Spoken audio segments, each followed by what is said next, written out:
Nak main game dengan family tapi nak cari konsol yang mesra bajet? Ini dia, Pandora Box yang ada lebih daripada 2000 game. Hai guys, saya Abang Ash and welcome back to my channel. So hari ini kita tak review handphone, tapi hari ini kita nak review satu gaming konsol yang sesuai untuk family, iaitu game arcade daripada Pandora Box. Dulu kalau kita nak main arcade game kan, kita kena pergi dekat shopping mall, barulah kita boleh main arcade game dekat kedai game tu. Lepas tu nak main game tu, sekali kita kena bayar RM1. Kalau first game dah kalah, bam, hentak joystick tu kuat-kuat dan marah mat kau hijau. Tapi sekarang kita dah tak perlu main game dekat sana lah. Kita beli benda ni je, 200 lebih, kita dah boleh main dekat rumah dah. Jadi jom kita tengok apa yang best dekat Pandora Box ini. So masa buka tu kita akan dapat user manual, adapter, kabel VGA, HDMI, spare button dan konsol dia.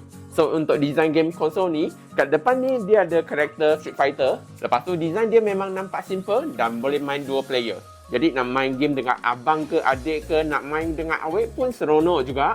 Sebab sekarang kita dah boleh main game-game kenangan yang kita tak mampu beli masa kita kecil-kecil dulu. Kat sebelah kiri, kanan dan bawah tu dia tak ada sebarang port. Lepas tu kat atas pula dia ada satu power button, port adapter, HDMI, VGA, audio jack, volume, setting button dan 2 port USB. Lepas tu nak pasang dekat TV pun senang aja, just 2 step aja. Satu kita pasang kat TV dan satu kita pasang dekat power saja. Dan tekan on, kita dah boleh start main dah. Lepas tu untuk game dia, kat dalam dia akan tulis 26,000 game, tapi sebenarnya dia cuma ada 2,000 lebih game aja kat dalam. Yang banyak-banyak tu sebenarnya dia adalah game yang sama dan ada juga yang version hack. So kita anggap game konsol ni cuma ada 2,000 lebih game. Lepas tu nak main game tu, kita boleh tekan coin aja ataupun start dan kita dah boleh masukkan unlimited coin dah.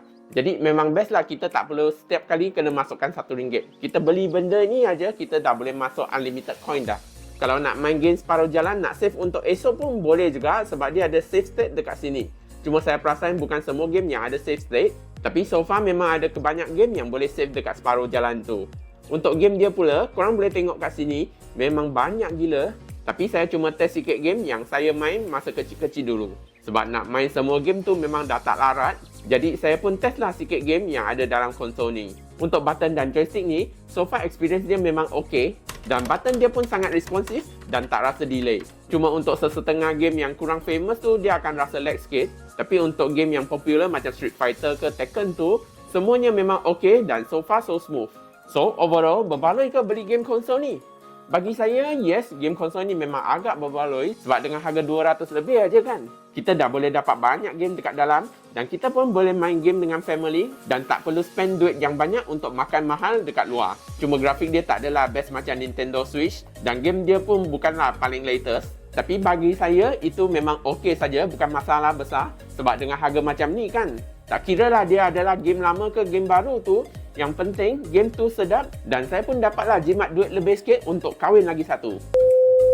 So, korang rasa macam mana? Adakah game ni okey ke tak? Sila komen dan share sikit apa game yang korang rasa best dan pernah main masa korang kecil-kecil dulu. So, kalau korang berminat untuk beli game ni, aku dah sharekan link dia dekat bawah description sana. Dan coming soon, saya pun akan review phone budget daripada brand lain. So, kalau korang nak tahu apa phone yang best, jangan lupa like dan follow channel ini. So, saya rasa itu saja untuk video hari ini. Kalau suka video ni, jangan lupa tekan butang like, share, komen dan subscribe ya. Bye-bye and see you in the next video.